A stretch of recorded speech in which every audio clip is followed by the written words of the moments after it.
Beshut Merav Rabotai, j'espère que vous avez bien passé vos vacances de Hanouka. Et j'espère aussi que vous avez étudié. Oui ou pas? Si vous n'avez pas étudié, c'est pas Hanouka. Parce que Hanouka, c'est quoi?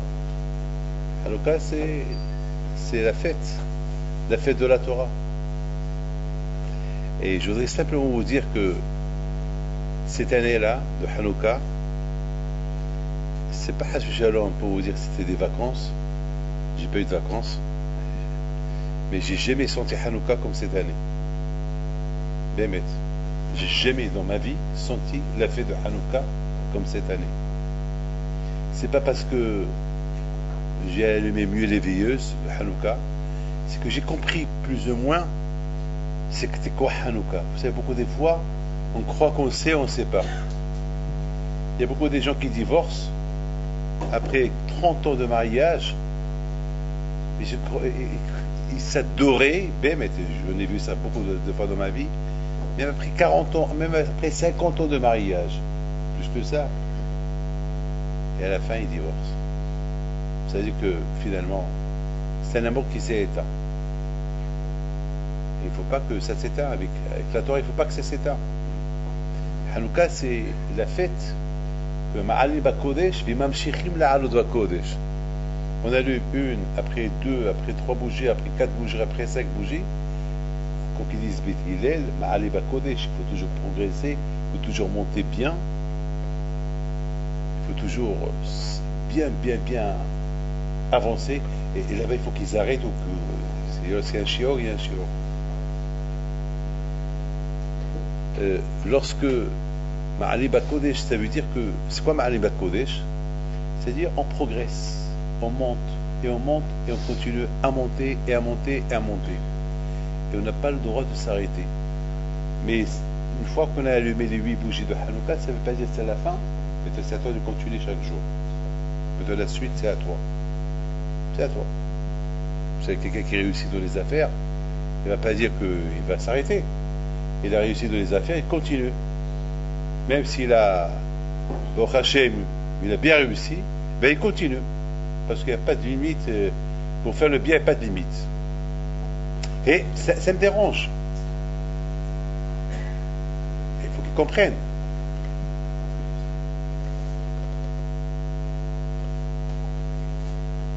Donc, Ma'ali Bakodesh, mais vous êtes des fous. Il y a un chien en bas et vous restez en haut.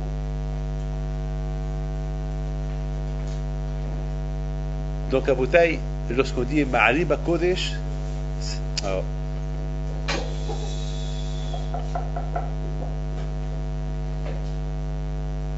lorsqu'on dit Ma'ali Bakodesh, ça veut dire on progresse, et on progresse, et on continue pas. On ne s'arrête pas, on continue. On continue.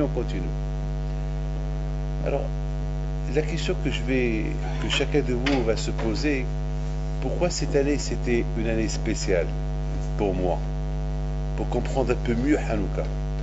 Ben parce que j'ai vu quelque chose là-bas à Miami. J'ai vu, c'est pas, on m'a pas montré, j'ai vu. Là où j'étais, là où j'ai passé 2 semaines, j'ai vu comment ils étaient en train de construire un immeuble. Et j'ai vu comment ils ont fait couler les fondations. Et chaque jour, il y avait une centaine de personnes qui travaillent. Et chaque jour, je voyais un changement. Et chaque jour, je vois un changement. Et j'ai dit à ma fille de prendre des photos chaque jour. Et le dernier jour, c'était mercredi dernier. Je vois, ils ont travaillé là-bas nuit et jour. Et je vois que chaque jour, ça monte. J'ai dit, tu vois David, ben c'est ça l'être humain. L'homme, il doit monter comme ça. Comme cet immeuble-là. Regarde cet immeuble-là. Il y a une équipe pour chaque endroit. Pas chaque endroit, il est différent. Vous savez, c'est ce macom-là. Ce macom-là, c'est pas... Là-bas, il y a un trou. Là-bas, il y a une chambre. C'est pas une grande chambre. à chaque endroit, il y a un endroit. Donc cet immeuble-là, dans chaque coin, il y a là-bas une équipe qui s'occupe de ce coin avec un plan. Il y a un plan d'études. Et on voit avancer. Et je me suis dit, tu vois, c'est ça l'homme. L'homme, il doit être comme cet immeuble, comment Ma'ali Bakodesh, je l'ai à dire. Jusqu'à que je sais ce qui va se passer. Mardi dernier, j'ai posé une mezouza dans une maison là-bas à Miami. Chaque étage, c'est 800 mètres carrés par étage. Il y a 36 étages, il n'y a que 36 locataires. 36 balles. Et chaque étage, il coûte 30 millions, 40 millions de dollars. C'est la folie. Mais je me rappelle, il y a 2 ans, je le voyais monter. Et là, je l'ai vu comment... Vous savez comment vous accueillez là-bas? Dès que vous rentrez, il y a 2 messieurs qui viennent vers vous, qui vous ouvrent la porte, et on vous donne de l'eau, Schweppes, Canada Dry, voilà, un plateau, ce que vous voulez voir. C'est comme ça qu'on vous accueille. Après, on vous ouvre la porte. Ça coûte 40 millions de dollars. Hein. On comprend pourquoi ça coûte. C'est le ta'anoug, le confort. C'est 40 millions de dollars par étage. Je sais pas, ou 30, je ne peux pas vous dire exactement. Mais c'est les prix là-bas. C'est de la folie. J'ai commencé à voir j'ai commencé à voir. C'est de la folie. Et je me rappelle, il y a 2 ans, c'était en construction. Ah, maintenant, voilà. Maintenant, il faut le maintenir. Le plus important, c'est de bien le maintenir. Et je prends, c'est ce qu'on appelle Mikomi la médaille. J'apprends de ça pour moi, David Pinto. David Pinto, c'est pas que tu te construis, il faut se construire et se maintenir en construction. Ça, pour ça, il faut le moussard. Le moussard, c'est le béton. Le moussard, c'est le béton. Étudier le moussard. C'est ça qui maintient la personne pour rester bon, bien. Parce qu'on se construit. La Torah, elle vous construit. Mais de la même façon que la Torah, elle vous construit, le Yetzirah, veut vous détruire. Alors qu'est-ce qu'il faut faire? Il faut se maintenir. Pour se maintenir, il faut du moussard. Un peu de hassidout, un peu de moussard. Il y a Baal Shem Tov, il dit une belle phrase. J'adore le Baal Shem Tov. Depuis que j'ai eu cette phrase-là, je l'ai répétée des milliers de fois. Je ne sais pas, j'ai répété sans cesse. Il dit comme ça, il dit que Avraham Avinu est parti pour sacrifier Yitzhak. C'est écrit Aravito. Il a pris avec lui les deux serviteurs, les deux personnes qui vont l'accompagner, Eliezer et Ishmaël. Mais Baal Shem Tov, il dit non. Il dit c'est quoi Vaikach Shnei Aravito? Vaikach Shnei Ne'orav Ito. Les deux, il a pris les années, Shéné, c'est les années de sa jeunesse. Parce que parfois, on grandit, on perd un peu les forces. Si on a le zrout, on peut, Akash Baruch peut nous envoyer le corps de la jeunesse. Mais tout ça, c'est dans notre jeunesse, on l'a bien passé dans l'étude. Si notre jeunesse, on ne l'a pas perdu dans les bêtises. Donc, Avraham Avinu, il a pris avec lui les années de sa jeunesse pour les utiliser pour servir à Kadosh Baruch Hu avec les Kachinin et Arabito. Le Tzara est très fort, très fort le Tzara. Il faut pour maintenir un statu quo, pour se maintenir, on voit que les tzadikim ont dit que Yitzhak Biadam, le Tzara est dans leurs mains. Mais nous, on n'est pas tzadikim. Non, moins, il faut du moussard pour se maintenir. Je dois en parole d'honneur. C'est ça qui a fait de moi à Hanouka, que chaque fois que j'allumais le Hanouka, j'ai donné beaucoup de shiurim. J'ai donné peut-être une trentaine de shiurim sur Hanouka. Et chaque shiur est différent de l'autre. Pourquoi? Parce que j'ai compris que Hanouka, c'est la construction. Hanouka, c'est du verbe hinour. Hinour, c'est l'éducation. Et l'éducation, c'est pas avec l'éducation, c'est pas avec on est jeune. L'éducation, même à notre vieillesse, il faut s'éduquer. Tout à l'heure, il m'a raconté Rabbi Pinhas Abitan, qui a perdu sa mère. Et il m'a raconté une chose extraordinaire. Il m'a raconté que les Tmimout, lui, s'appelait Pinhas. Ah, pourquoi il s'appelait Pilhas? Parce qu'on avait un rabbin à Essaouira, il s'appelait Rabbi Pilhas Abisror. Il n'était pas connu à l'époque. À l'époque, on croyait que c'était un rabbin à Ma'aretz. Personne ne le connaissait. Et quand est-ce qu'il est devenu fameux, Rabbi Pilhas Abisror? Lorsqu'une fois il est parti acheter du poisson pour Shabbat. Il était ani, il n'avait pas d'argent. Alors il est parti pour acheter le poisson, il est parti au chouk le marché de poisson. Il a vu un monsieur, un Marocain, qui vendit du poisson. Mais vous savez, Rabbi Pilhas Abisror était très pauvre, très très pauvre. Il m'a raconté, Rabbi Amrab Kastiel, chez Hiek, que Rabbi Pilhas Abisror était ani, pour ne pas qu'il y ait le Hachem, pour ne pas que les gens disent comment un tzaddik comme celui-là, il est ani, il est pauvre. Alors le vendredi, il sortait, il remplissait des sacs avec des pierres et du sable ou du papier, pour que les gens croient qu'il a acheté du Mojir pour le Shabbat. Allez-y voir, allez-y voir. Il marche comme pour ne pas qu'il y ait le Hachem, pour ne pas que les gens disent il fait ça, et comme un tzaddik comme lui, il n'a pas d'argent. Alors Zamak, il montrait aux gens, voilà, lui, il n'avait rien dans les sacs. Il rentrait à la maison avec les sacs vides, pour ne pas que les gens parlent. Alors il me raconte, je continue à vous raconter cette histoire qui est fameuse. Il lui dit combien ça coûte le poisson? Il a dit, toi, pourquoi tu as un criel, pourquoi tu as un seau dans ta poche? Qu'est-ce que tu vas acheter? Il dit, c'est ou la queue que tu vas jeter de toute façon, ou la tête que de toute façon tu vas jeter. Il dit, votre Shabbat. Ah, pour ton Shabbat, tu veux la queue ou la tête? D'accord. Je vais te donner et la queue et la tête. Il coupe le poisson, il prend la tête du poisson avec la queue, il la jette sur lui, il le salit. Il dit, là, ça, c'est pour ton Shabbat. Rabbi Pilhas Abisror le regarde devant tout le monde. Tout le monde a eu de la peine de voir ça. Il lui dit, ce que tu m'as dit à moi, pour que tu m'as sali, j'ai pas de problème. Et parce que tu as insulté le Shabbat, et tu as manqué le respect au Shabbat, alors Shabbat, il se vengera de toi.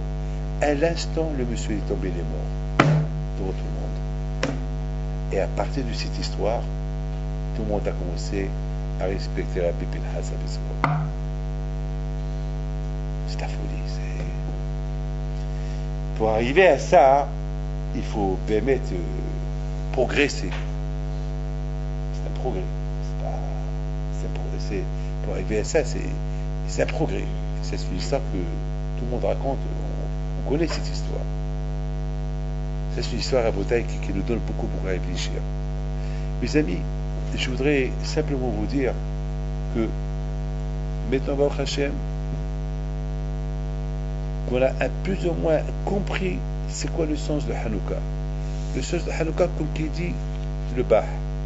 Écoutez, c'est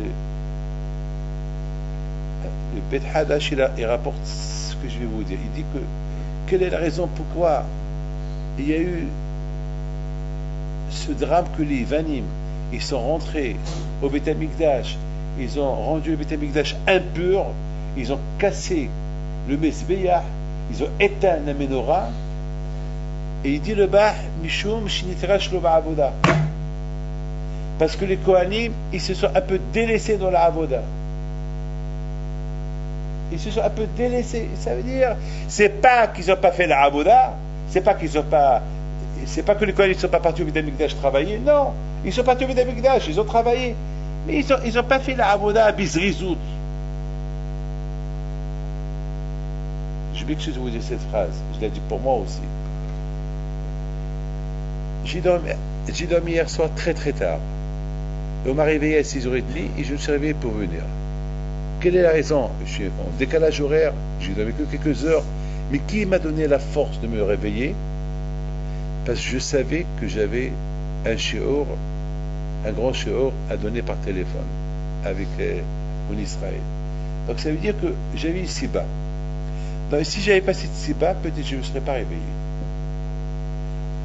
J'aurais pu me permettre de dire bon, il faut que je dors, je suis fatigué, j'ai dormi tard, je suis en plein décalage horaire, et c'est pas de ma faute, ben, il faut que je dors. Il faut que je dors. Donc c'est la siba, c'est l'excuse que j'ai un shiur qui m'a réveillé. Ah, je dois vous dire une chose. J'aurais pu faire un shiur à 10 heures avec Ashdod. J'aurais pu le faire à 11 heures. Au lieu que je vous fais mettre un shiur, je le fais à eux. Et vous la prochaine fois. Mais il fallait que je crée une siba pour me réveiller. L'être humain, il faut trouver une siba. Il faut créer une siba. Parce qu'il faut créer. Il y a une création, il faut créer une siba. Il faut inventer une siba pour se réveiller. Sinon, alors on va être mitrachel. On va tomber dans le piège du Yetzirah. On va faire les choses. Il faut créer. Akadosh Baruch Hu, il a donné des kohot à chacun pour créer. On va créer des idées. Alors crée une idée pour que le matin tu t'es fait à la prière. Crée une idée pour que tu viennes plus à l'heure au Seder. Il faut créer une idée. Vous avez un rendez-vous avec la Gemara. Lorsque vous venez étudier, vous et les Abrichim, sachez, c'est pas la machine qui doit vous faire peur, c'est la Gemara qui doit vous faire peur. Parce que vous avez un rendez-vous avec la Gemara. Et qui dit la Gemara, vous logez, beaucoup de rabbins d'Onim disent que la Gemara c'est Akadosh Baruch Hu. Lorsque quelqu'un étudie la Gemara, eh bien, il étudie avec Akadosh Baruch Hu. Vous n'êtes pas en train d'étudier avec le livre, vous êtes en train d'étudier avec Akadosh Baruch Hu bichvodo ba'atzmo. Pourquoi? Parce que c'est lui qui a donné la Torah. C'est pas Chachamim qui te l'ont donné, c'est lui qui l'a donné. Donc vous êtes en train d'étudier avec Akadosh Baruch Hu lui-même. Donc vous avez un rendez-vous avec lui. Donc il faut créer une situation pour être à l'heure au rendez-vous avec Akadosh Baruch Hu. Et ça, ce que j'ai fait hier soir, j'ai dit, pas hier soir, vendredi, j'ai dit, je sais que je vais être en plein décalage. Parce que hier soir, je n'arrivais pas à dormir. Je savais que le premier jour, on va être fatigué, et après, ça y est, après, la fatigue, c'est le décalage, c'est après, tu dors plus la nuit, après, tu vas renverser le jour et la nuit. Alors, il fallait que je crée une situation que j'ai préparé 2 shiurim. Un avec Ashdod, et avec Rabbi Pinhas Abitan et Nishmat sa mère, et l'autre avec vous, pour que je suis obligé de me réveiller. Il faut que je crée une siba. Et c'est ça, les conséquences de Ma'ali Bakodesh. Les conséquences de Ma'ali Bakodesh, les conséquences de Hanouka, c'est comme de voir cet immeuble-là, Bémet, je t'épate, je vois comment même. J'ai oublié de vous dire. Vous savez que tellement que je les vois, parce qu'à Miami, je ne sors pas, il n'y a pas où aller. Je reçois les gens. Où vous voulez que je vais? À la plage? Où voulez-vous que je vais? Ben, j'étais à la synagogue, je reçois les gens, je donne la cour de Torah, et je rentre à la maison, je surveille cet immeuble qui monte. Voilà, j'étais au 9e étage, et je l'ai surveillé monter. Et je vois, et à tel point, on dirait que c'était moi le maître du chantier.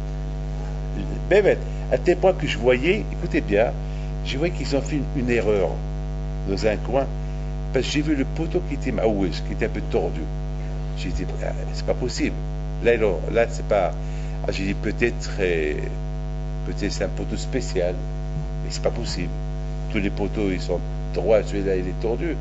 Et je vois qu'après le soir, ils sont venus, ils l'ont recassé pour. Je dis, voilà, j'ai bien fait mon travail.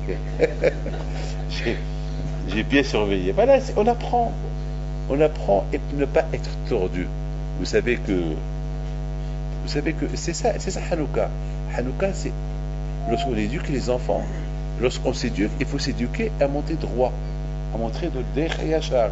Et droit, c'est pas grandir tordu. Non, il faut bien savoir comment. Il y a quelqu'un, le pauvre Bémet, m'a fait de la peine. Il pleurait. Il m'a dit, Rabbi David, la veille, parce que nous on est venu de Miami, la veille du jour de l'an. Il m'a dit, Rabbi David, ce soir, je vais aller chez un ami, je ne vais pas rester à la maison. Je dis, pourquoi? Il m'a dit, je ne peux pas voir mes enfants s'habiller pour sortir. C'est dur pour moi. Je dis, mais papa, je dis, justement, rentre chez toi, ouvre un livre de Torah, écoute une cassette devant eux. Il m'a dit, ça ne va rien servir. Je vais avec les embêter. Il me dit, Rabbi David, mais c'est de ma faute. Il me dit, lui, il dit sur lui, c'est de sa faute, c'est de ma faute. Je dis, pourquoi c'est de ta faute? Il dit, parce qu'ils m'ont vu lorsque j'étais jeune, Ils m'ont vu, moi et leur mère, sortir le jour de l'an et on a porté le babysitter qui les surveille. Maintenant, ils nous rendent la monnaie. Notre temps, on a fait des chouvas, mais eux, on les a détruits. C'est ça, Hanouka. Hanouka, c'est de t'éduquer et de les éduquer. Ces bougies, ces enfants, c'est Am Israël, Kodesh. Il faut faire attention, il faut pas, une fois que tu grandis, tu regrettes, c'est trop tard. Je voudrais, Raboutaï, lire avec vous quelque chose que il dit Moré Vera Bira Micheli Yehuda Lefkovitch, mais je veux que vous écoutez bien ça. C'est la folie. Il dit lorsque Yaakov a béni à la vache, il entend que Youssef il est vivant, mais je veux que chacun l'écoute.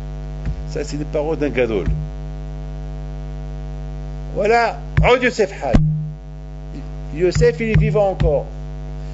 Et c'est le roi en Égypte. Ou à Chalit. Yaakov il entend ça, ben il fait glippo. Il croit, il ne croit pas. Il était choqué. Quoi? Oh Youssef Hay? Oui, oh Youssef Hay. Et roi Chalit. Il ne les a pas cru. Il ne s'est pas cru. Mais quand il les a crus, Vayar est à Agalot. Lorsqu'il a vu les chariots, il s'est rappelé. Il était content. Oh Dieu c'est vrai, je suis content. Parce que Hachamim me disent que lorsqu'Yaakov il a quitté Youssef, quand ils se sont quittés, ils ont parlé d'une halakha de Egla Arufa. Ils ont parlé de cette halakha. Et voilà, et vous savez, il y a une loi, il y a une halakha qui dit que si Hachem Ishmael trouve quelqu'un qui est mort, on ne sait pas qui l'a tué, alors Hachamim, les skinim, ils vont venir, ils vont voir le corps, ils vont dire Akadosh Baruch Hu, nous on n'a pas tué ce monsieur-là, Akadosh Baruch Hu, pardonne, Am Israël, pardonne celui qui, il ne faut pas qu'à cause de celui qui a tué ce monsieur-là, nous on va être punis. Alors qu'est-ce qu'ils vont faire? Ils vont apporter une règle, un veau. Ils vont tuer un veau là-bas. Et comme un korban, pas un korban, ils vont, comme symbolique, Akadosh Baruch Hu, c'est pas nous qu'on a fait. C'est une halakha. Vous savez, il y a beaucoup de missions dans la Torah qu'on ne comprend pas. Il y a beaucoup de missions, comme une femme qui est nida, qu'il faut qu'elle va au mikvé. Pourquoi? C'est un sivou d'Hachem. Hachem, il a dit, il faut qu'il va au mikvé. Comme il ne faut pas manger le cochon. Mais le cochon, il est bon, il dit le Rambam. Non, la Torah, elle l'interdit. Ça y est, c'est hok. Là aussi, Hachem a dit, si on trouve un corps qu'on ne sait pas qui l'a tué, alors il faut apporter une régla, un veau, et tu le tues là-bas sur place, et le bon Dieu pardonne. Voilà, c'est tout. Je ne veux pas rentrer dans les détails, parce que c'est trop long. Et c'est ça que Yaakov et Youssef, ils ont étudié avant qu'il a voyagé. Voilà. D'accord, on est tous. Ça veut dire que Yaakov, Youssef Hatzadik, il envoie son père, les Agalot, comme signe, papa, on a parlé de la Egla Arufa. Maintenant, donc Yaakov, il voit les Agalot, il voit les chariots. Alors, le chariot s'appelle Agala, et Egla, c'est le veau. Donc, il a compris, Yaakov, Youssef, il est vivant. Mes amis, il dit, Rav Michel Lefkovitch, il n'a pas envoyé un autre signe, parce qu'entre vous et moi, il y a beaucoup de signes, ou pas. Il aurait pu lui dire, papa, n'oubliez pas que lorsque j'étais jeune, tu me donnais, qui donnait de passim, tu me donnais une chemise, une belle chemise en soie, ou un autre signe. Papa, tu te rappelles lorsque tu as rencontré Esav, moi je suis venu devant ma mère pour ne pas que Esav voie maman. C'est un bon signe, ça. Il avait quel âge, Youssef? Il avait peut-être 7, 8 ans. C'est tout, hein? Il y a plein de signes. Papa, te rappelles les rêves que j'ai rêvés? Non, il envoie ça. Il voit un signe de halakha. Alors, moi, je me suis posé une question. Est-ce que vous vous rappelez ce que vous avez mangé vendredi soir? Peut-être oui. Mais jeudi. Si je vous dis jeudi, qu'est-ce que vous avez mangé? Moi, je ne me rappelle pas ce que j'ai dit la semaine dernière. On ne se rappelle pas. Est-ce que je peux me rappeler qu'est-ce que j'ai étudié? Je me rappelle, chaque fois que je voyage, il y a quelqu'un qui m'accompagne, je lui dis une halakha. Et je me rappelle qu'est-ce que j'ai dit à Haïm Kurson, il y a 2 semaines. Je ne me rappelle pas. Comment Youssef se rappelle? Comment Youssef se rappelle? Et comment Yaakov il se rappelle? Après 22 ans, il se rappelle des Yaakov de ça. Moi, j'aurais oublié, moi. Est-ce que vous vous rappelez tout ce que vous étudiez? Non. Comment il s'est rappelé? Et de plus, est-ce que dans un moment de regesh, comment dire, voilà, un moment d'émotion, que maintenant Yaakov il entend que Youssef il est vivant, quelle émotion? Il pense à une halakha, il pense à une loi, un din, un halakha qu'il a étudié avec son fils il y a 22 ans. C'est fort tout ça. C'est très fort. Les moments d'émotion, on oublie tout pendant les moments d'émotion, c'est l'émotion. Lorsqu'il y a l'émotion, c'est l'émotion. Quelqu'un qui gagne au loto, lui dit tu es milliardaire. Est-ce qu'il va se rappeler d'une halakha? Est-ce que quelqu'un vient lui dire dis-moi monsieur, est-ce quoi la halakha de ça? Elle a dit qu'est-ce que je peux faire de halakha? Mais toi, il pense au loto, il pense à l'argent, il pense à la villa qu'il va acheter, il pense où il va les investir. Quoi tu parles de halakha? Quelle halakha? Mais pour le choix-là, mais comment? Vaïa, il t'a agalote. Fatih, Yaakov. Il a vu la agalote. Oh. Je ne comprends pas. C'est des choses que je ne comprends pas.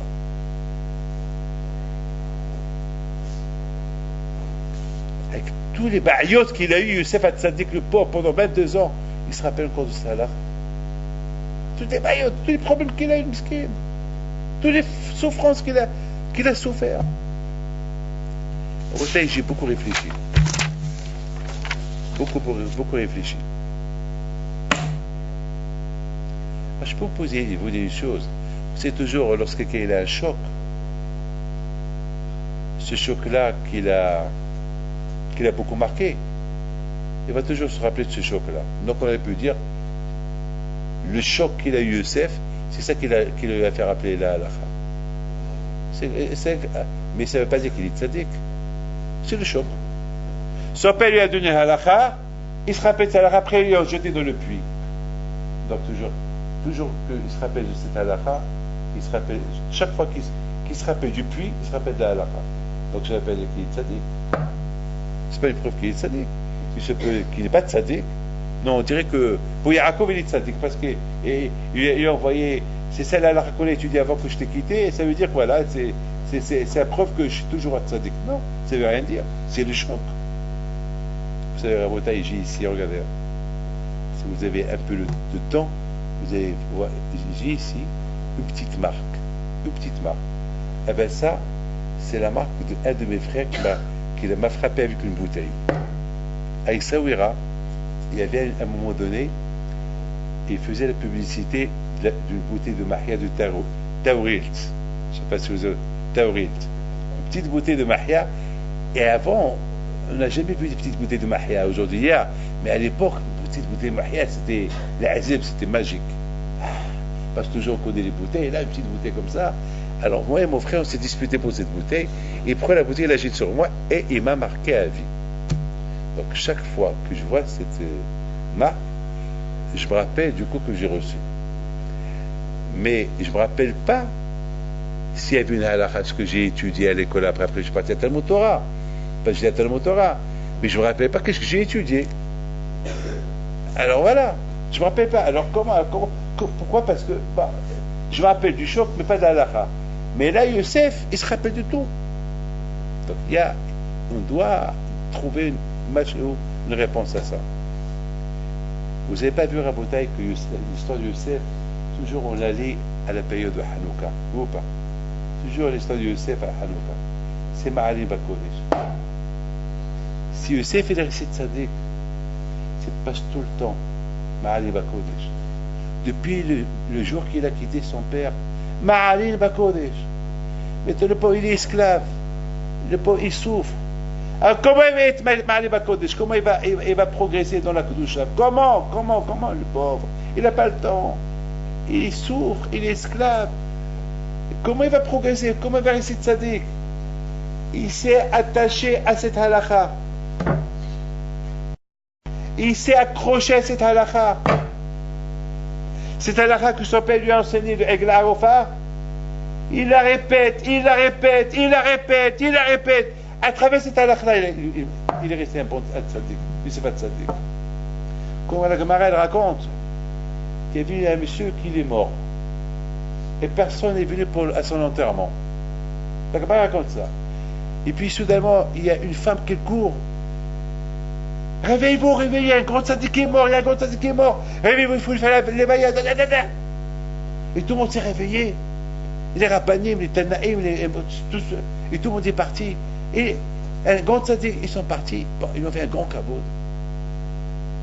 Et après, à un moment donné, ils sont partis. Et la femme, elle pleurait. Mettez la femme de côté, elle pleure. Pendant qu'ils l'ont enterré, ils lui ont fait les spidim, mais sans savoir qui. Et chacun, il regarde cette femme, il lui dit, pleurez, faites espède. À la fin, une fois qu'ils l'ont enterré, ils lui ont dit, mais qui es-tu? Il a dit, moi je suis la Gemara Hagiga. Quoi? Je suis la Gemara Hagiga. Ce monsieur-là, il m'a étudié tout le temps. Il a que ce livre-là, il a répété, Hagiga, Hagiga. Donc je suis venu, j'ai vu que personne ne fait kavod, je suis venu de l'autre monde pour qu'on lui fait kavod. Ça, ça a une Gemara. Alors celui qui étudie 2 Gemarot, 3 Gemarot, 4 Gemarot, le chasse, et il le répète, quelle faute. Donc Yaakov, Yosef Hatzadik, il répétait, c'est comme ce monsieur-là qui répète Hagiga, il répétait tout le temps, c'est halakha. Il répète, c'est halakha, il la répète, il la répète, il la répète, il la répète, il la répète. Et c'est cette halakha-là qu'il a maintenu être un grand tzaddik. La bouteille, de même pour Yaakov Abinu. Lui aussi, il est resté accroché à cette halakha. Il a dit, la Torah Magina Matsuli, celui qui étudie la Torah le protège. Comment? Moi, j'ai étudié avec Yosef, cette halakha, elle ne va pas le protéger? Non. Elle va le protéger. Et il la répète. Et il la répète. Yosef d'un côté la répète pour qu'il monte, Ma'ani Bakodesh. Yaakov, il la répète pour que la Torah, elle protège Yosef. C'est halakha qu'il a étudié avec Yosef. Donc il a dit Tarov Torah. C'est-à-dire il ne sait pas s'il est mort ou il est vivant. Pour lui, il ne sait pas. Mais il a maintenu son étude avec cette halakha qui répète. Tellement qu'il a répété, va yarit agalot. Donc s'il a vu les agalot, tout de suite, ça y est. Pourquoi on n'a pas dit va yarit agala? Pourquoi agalot? Pourquoi les agalot? Pourquoi les comme les veaux? Parce que tellement que chaque fois il l'a répété, c'est plusieurs gens qui l'a répété, agalot. Chaque fois il répète, il répète. Ils sont ça aussi, Yosef lui a envoyé des agalot. Pourquoi? Pour te dire, papa, voilà, ce qui va te sauver, c'est cette halakha-là que j'ai répété. Yaakov aussi il dit, eh ben, c'est que moi aussi j'ai répété, et voilà, la bouteille, c'est ça, Ma'ani Bakodesh. Ma'ani Bakodesh, il faut savoir une chose, que c'est pas facile à notre époque aujourd'hui. C'est pour ça, la bouteille, j'ai vu dans un livre qui dit, j'ai peur de vous dire, je lui laisse mes manières. J'ai peur de vous dire où je l'ai lu, mais je lui laisse mes manières. Il dit combien aujourd'hui on doit répéter Anima. Ah oui, Anima Amin, Léona, Shinema, Anima Amin. Il faut toujours dire Anima Amin, Anima Amin, Anima Amin, Bemona, Anima Amin. Toujours il faut répéter. Même lorsque, parce qu'aujourd'hui, avec tout ce qu'on voit, Shimishmo, on peut perdre l'Emouna. Et nous on croit qu'on monte. Shimishmo, on risque de tomber la trombe, on risque de tomber, mamash, on peut tomber, une irida atsuma, on peut beaucoup tomber. Mais le fait qu'on dit anima ami, je crois en Kashbaoku, il faut les répéter, je crois en Hachem, je crois dans la Torah, je crois. Mais bravo, c'est la seule façon, parce que mes amis, avec tout ce qu'on voit dehors, on peut tout perdre, il faut toujours répéter, il faut répéter. Il faut toujours répéter quelque chose de kadosh. Il faut toujours répéter quelque chose. Vous savez, j'ai vu un qui dit que lorsqu'un homme il meurt, il oublie tout. Les malachim, il vient chez lui et lui dit ma shemcha, comment tu t'appelles? Même son nom, il oublie. Et s'il ne connaît pas son nom, c'est grave. On va dire, oh, tu ne connais pas ton nom, donc tu ne fais pas partie de l'Am Israël. Alors, c'est la raison pourquoi on dit un passo. Il y a toujours un passo. Il y a toujours un passo. Moi, je m'appelle David. Donc, mon passo à moi, c'est Dilshoa Sheveruzo, Bakisho Panaf Tamid. C'est mon passo. Chacun de vous, il a un passo. Vous avez un passo. Chacun, il a un passo. Mais donc, quelqu'un qui s'appelle Pierre, il va dire quoi? Eh ben, ma soit abonné. Quoi? Qu'est-ce qu'il va dire? Eh ben, ma soit abonné, ma est allé au Spina. Qu'est-ce qu'il va dire? Il s'appelle Pierre. Pierre, c'est Eben. Ah ben, les gars, c'est quoi? Ah ben, non, il s'appelle Pierre. Pierre, c'est la pierre. La pierre est la connaissance. Il y a un qui s'appelle Herev. Herev, c'est l'épée. Il y a un qui s'appelle Nimrod. Chimichement. Lorsque monsieur il meurt, il dit, je m'appelle, comment tu t'appelles? Nimrod. Ils vont le prendre pour Nimrod. À l'achat. Il va dire, il s'appelle Pierre. Pierre. Qui c'est qui Pierre? Arthur. Arthur qui? Richard. Richard qui? Il faut avoir un nom juif. Et même ce nom-là, on l'oublie. Ce qui va nous rappeler ce nom-là, moi, après ce qui va me rappeler David, c'est le passage. Je vais leur dire, ah, David. Et le passage, c'est la Torah. C'est que la Torah, on ne l'oublie pas. On oublie tout, on oublie notre argent, même notre femme, on l'oublie. Même nos enfants, on l'oublie. On oublie tout, sauf la Torah. La Torah qu'on a étudiée, on ne l'oublie pas. Et te donner ton nom, ça ne fait pas partie de la Torah, mais il y a un passouk, puis si tu mélanges ton nom avec le passouk, alors on te laisse passer. Le nom. Le nom. Peut-être vous imaginez que la Torah, pour que la Torah te protège, dans ce moment-là, il faut qu'il y ait Ma'aliba Kodesh. Il faut qu'il y ait sans cesse. Mais si Hachishal quelqu'un qui l'a arrêté, c'est fini. Il oublie tout. Il ne se rappelle de rien. Chez Mishmor. Chez Mishmor. Par rapport à vous avez compris pourquoi Youssef Hatzadik alav Shalom. Il aurait pu parler de la chemise. Non, tout ça c'est. Non. C'est pas ça qui va faire plaisir à son père. Parce que ce qui va faire plaisir à son père, c'est que moi, Youssef, je progresse. Moutsif. Ma'ali Bakodesh. 22 ans en Égypte, 22 ans, j'ai progressé. Je suis tzaddik.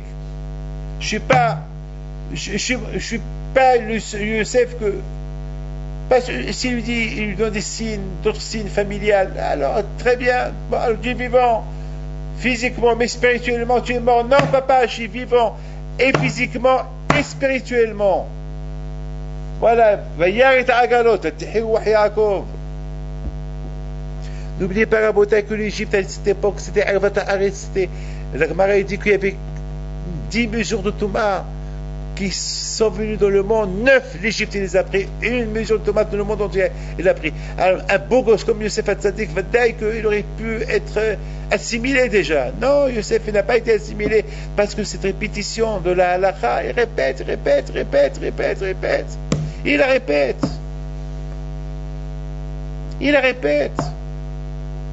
Et c'est ça qu'il a maintenu. Et automatiquement, on se répète cette halakha est aide pour étudier autre chose. Donc, Youssef Hatzadik, en répétant tout le temps cette halakha, vous savez que la Torah elle est collée. D'une halakha, tu passes, vous savez, beaucoup de fois, j'étudie, on parle d'un Inyan et après on regarde dans les Rishonim et Haronim. On te pose une question d'un Inyan, après on t'apporte un autre Inyan qui n'a aucun rapport. Mais la halakha, ils sont à peu près pareils. Il y a le Kesher, il y a un lien. Et la Torah, elle est liée l'un avec l'autre. Toute la Torah, elle est liée les uns. Donc, automatiquement, en répétant cette halakha-là, il va le relier avec tout. Vous savez, vous jouez le backgammon, ou le jeu d'échecs, ou la dame, ou n'importe quel jeu. Si vous ne faites pas attention quand vous montez, ben, il faut gagner. Pour gagner, il faut rester seul. Il faut que tu élimines tout le monde et tu restes seul. Et pour ça, il faut monter. Mais beaucoup de fois, il faut venir en arrière pour remonter plus fort. Jusqu'à la fin, tu gagnes tout. Chaque match, j'ai gagné. Pour ça, il faut la horma.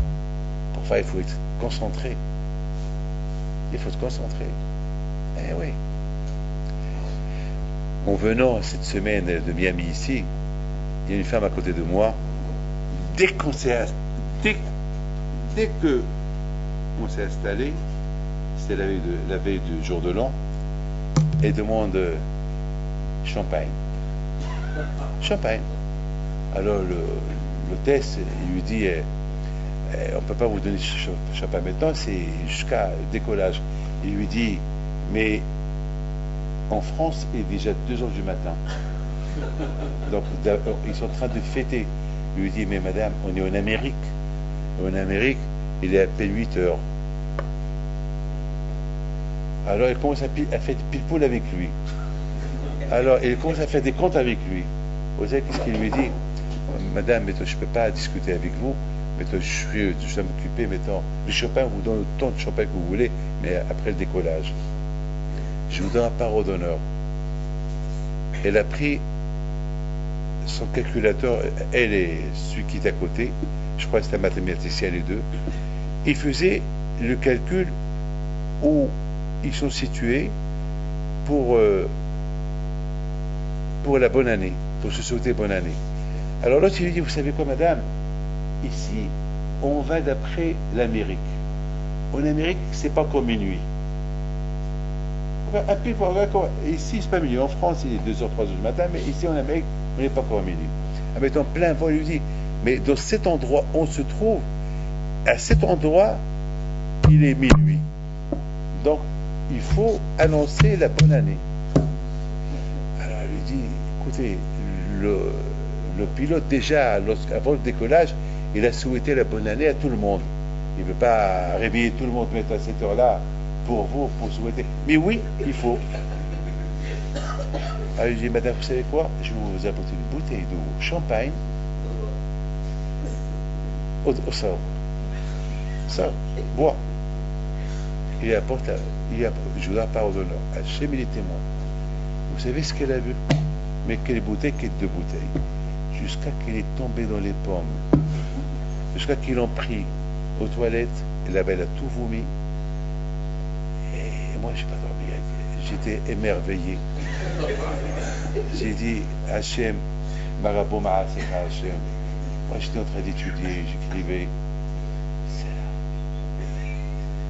Et une fois qu'il est venu, il lui dit, et quelle heure il est? Quelle heure il est ici? Il dit, maintenant ici, il est minuit, 1h du matin. Pour nous, 1h du matin, c'est Ta'anit, elle a commencé. Parce que j'ai calculé que c'était le dit j'ai fait le calcul. Moi, je pense à ne pas manger des tébêtes, et à quoi elle pense?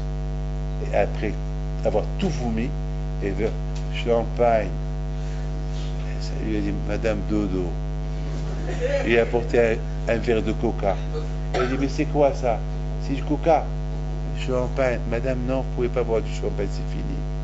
Vous êtes malade, madame, vous êtes tombé dans les pommes. Voilà. Voilà, Rabotaï, la différence. La différence, c'est ça. Il n'y a rien à comprendre, Rabotaï. Il n'y a rien à comprendre. Il n'y a rien à comprendre.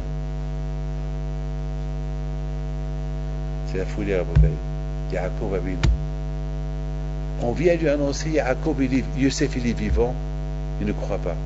Il voit les agalotes, il croit. Parce que la Torah, elle est émette. La Torah, elle est émette. Il voit les agalotes, oh, il est vivant. Ça veut dire que Yosef, il a maintenu le système de Torah, le système de Emouna en Hachem, à travers la Torah qu'il a répété tout le temps, tout le temps, tout le temps, tout le temps, tout le temps. Ouais. Je vous pose une question, j'arrête.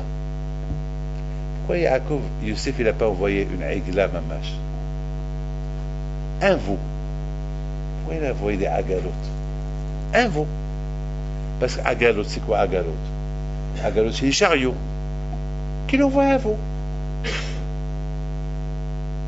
Un veau, ça veut dire, voilà, papa, on est en train de parler quelqu'un qu'on a trouvé mort, assassiné, et on ne sait pas qui l'a tué, on apporte un veau, on le tue là-bas.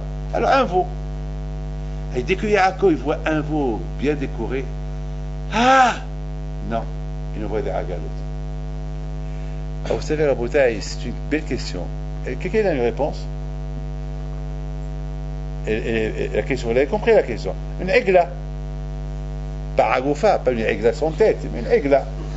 Une aigla avec sa tête et un cordon autour, ça va que. Voilà, aigla agoufa, aigla que. Aigla agoufa. Pourquoi? Vous savez pourquoi? Parce que Youssef Hatzadik, à la Vachalom, il savait que son père, ici qu'en Égypte, on vénère les animaux. Les animaux, c'est la Abodazara.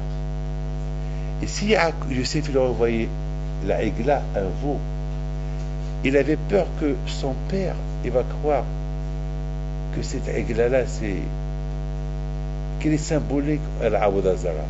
Youssef, il était tellement hacham qu'il a dit, je vais envoyer des agalotes, les chariots. Et les agalotes qui veut dire Aigla. Et comme ça, papa, il va savoir que lorsque je l'ai quitté, on parlait de Aigla Aroufa.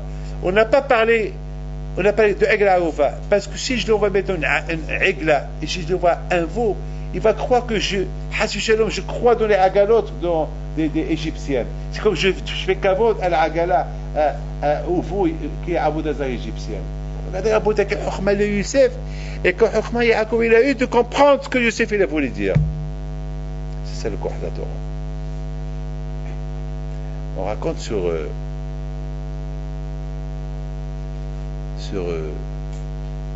la première yeshiva de Novhardo qu'ils ont ouvert à Mizrich lorsqu'il y a eu la Première Guerre mondiale.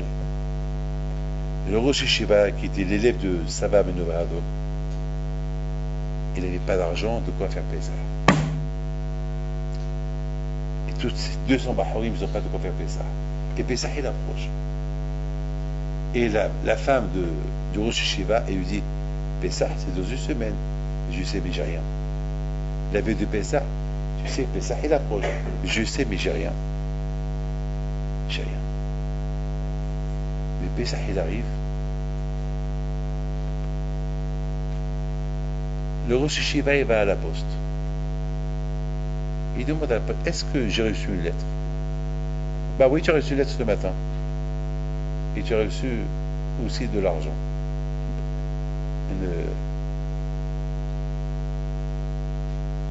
Et combien j'ai reçu? Tant. Et qui me l'a envoyé? C'est le Rosh Yeshiva de Mir.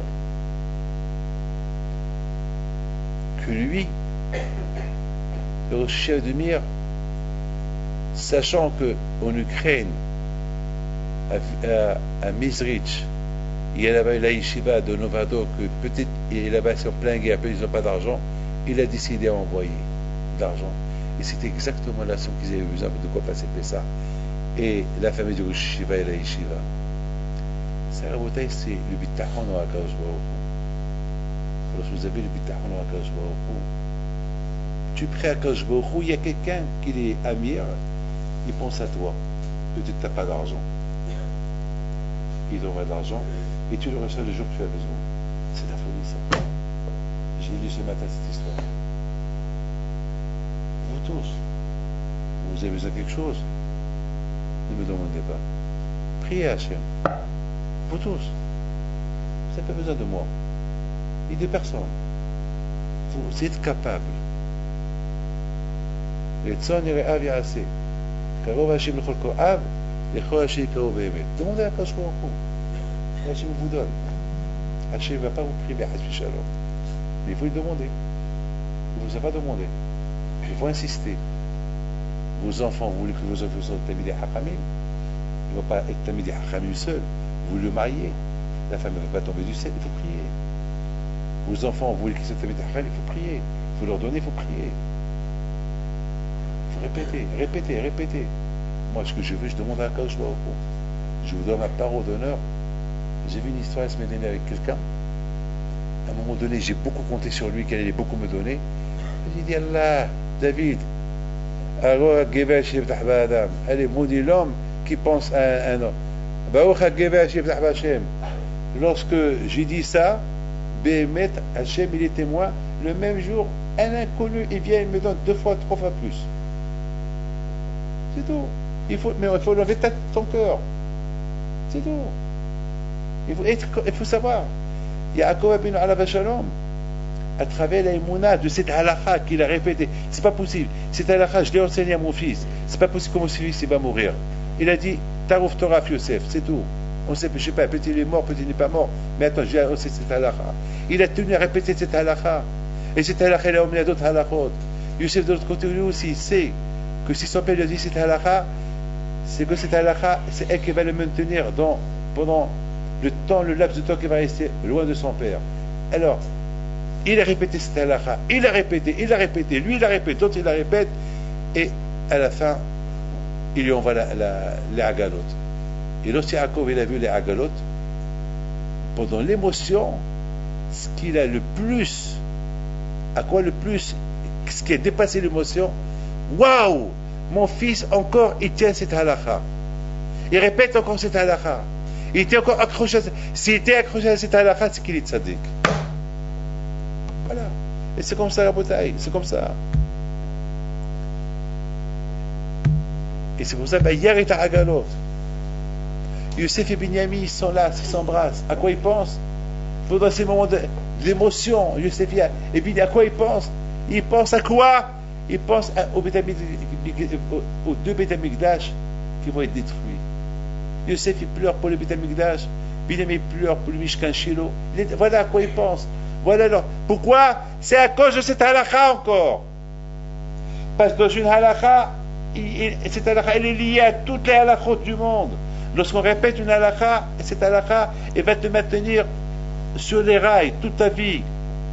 Prenez une halakha, répétez-la bien, bien, bien, bien, bien, et vous allez voir le succès que vous allez avoir. Mais il faut bien la faire. Il faut bien la faire. Pour donner les moments les plus durs, qu'il n'a pas vu son frère depuis des années, voilà maintenant à quoi il pense au Beth Amikdash. C'est ça le plus important pour eux. C'est ça les avodat gdoshim. Youssef Hatzadik, il va à l'encontre de son père. À quoi il pense son père? Bet Yehuda Shalach Lefanav Leorot. Yaakov dit à Yehuda, j'ai peur que je vais voir Youssef avec l'émotion, je vais m'oublier, et j'ai oublié, après on va discuter, on va oublier les yeshivot. Allez, avant que je rencontre Youssef, papa, je t'en prie, prépare-nous les yeshivot. Comme ça, lorsque j'arrive en Égypte, il y a déjà les yeshivot qui sont ouverts sur place. Voilà la bouteille, comme ça, c'était la bouteille. La bouteille, j'espère que vous avez bien commencé maintenant les Sdarim, et bien étudié, et que quand je vous donne Barcha V'Atzlacha, et Briot Keneratson, et je vous souhaite beaucoup de choses dans vos études Keneratson, et la panassa, une bonne panassa, et le hinour de vos enfants Keneratson, et sachez que, n'oubliez pas cette belle histoire que je vous ai racontée, que il faut toujours vous voir bien monter. Mais c'est pas avec monter, mais il faut aussi maintenir la propreté de votre corps. Et ça ne peut se faire qu'avec du moussard. Avec du moussard, c'est tout. Pour nettoyer par exemple une belle table, vous avez une très belle table, vous avez une belle bague, très très belle bague, super belle bague. Mais petite sale, après 20 ans, vous la mettez. Pour qu'elle soit brillante encore, pour qu'elle soit encore comme la retaper comme elle est neuve, on approche les bijoutiers, la lave avec des produits spéciaux, et devient comme si tu venais de l'acheter. C'est comme ça la bouteille. Parce que le tsar est très fort. Le tsar, il nous veille un peu les tsars dans des systèmes d'habitude, etc. Pour se renforcer, il faut toujours répéter, et se maintenir avec le moussard et avec sa bête Hashem.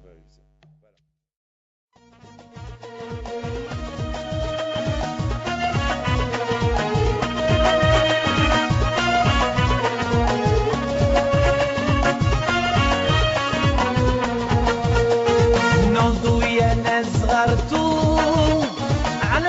حي pinto